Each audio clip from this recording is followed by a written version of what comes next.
extended tropical period for the Southwest or Southeast Asia.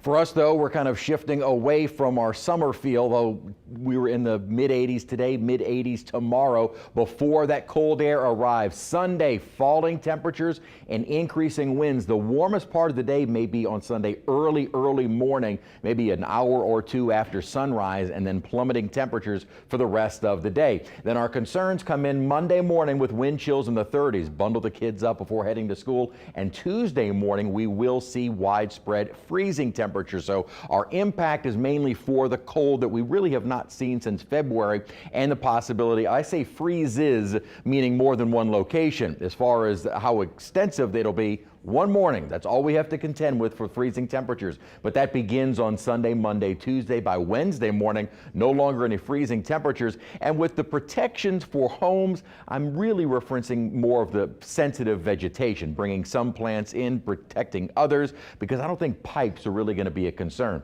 It was definitely a warmer day today, but we are starting to look well up into central and eastern Canada. This is the air mass, 20s, teens, single digits, that will be moving south. And the core of this low, centered right over Hudson Bay, is actually going to bottom out around the Tennessee Valley.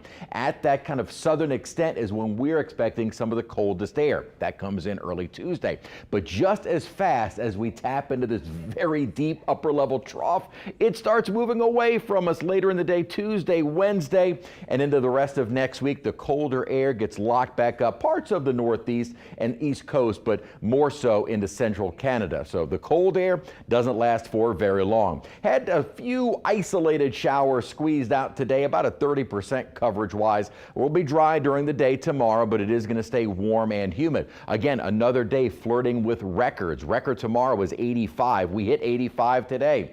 Few isolated showers. This is early on Sunday morning, and depending upon exactly when that front moves through, immediately temperatures will start dropping. So we'll be going from the 60s to the 40s later in the evening, and by Monday morning is when it'll be cold with that wind, feeling more like the 30s. As far as freezing temperatures go, could see some frost Monday morning, but the winds are going to be brisk. Normally for frost, you need very light winds, so I don't know how widespread the frost is going to be. Now for Tuesday morning, that's when we're anticipating the freezing temperatures. And as I'd mentioned, if you remember yesterday, there were areas along the Pearl River Basin that were being highlighted for pipe type weather. I do think some upper 20s likely, but I don't think cold enough for long enough that would be pipe type weather. So again, if you want to err on the side of caution, if you're in the Pearl River Valley, I would protect the pipes, but I don't think that's going to be an issue.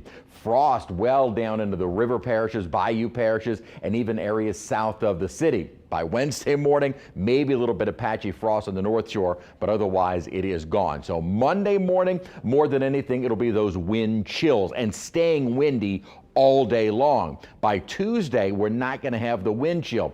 Feeling like the 30s and some upper 20s. Tuesday morning is when we see the freezing temperatures, and protecting the plants is going to be a little bit more important. As always, I don't think we should have to mention people and pets always when the temperatures get that low, but plants may be more of an issue. North Shore for Tuesday morning. By Wednesday, or excuse me, by Sunday, temperatures dropping through the day. Monday, Tuesday, some cold weather. Chilly start to our morning Wednesday, but highs back into the 70s, and mild through the rest of next week.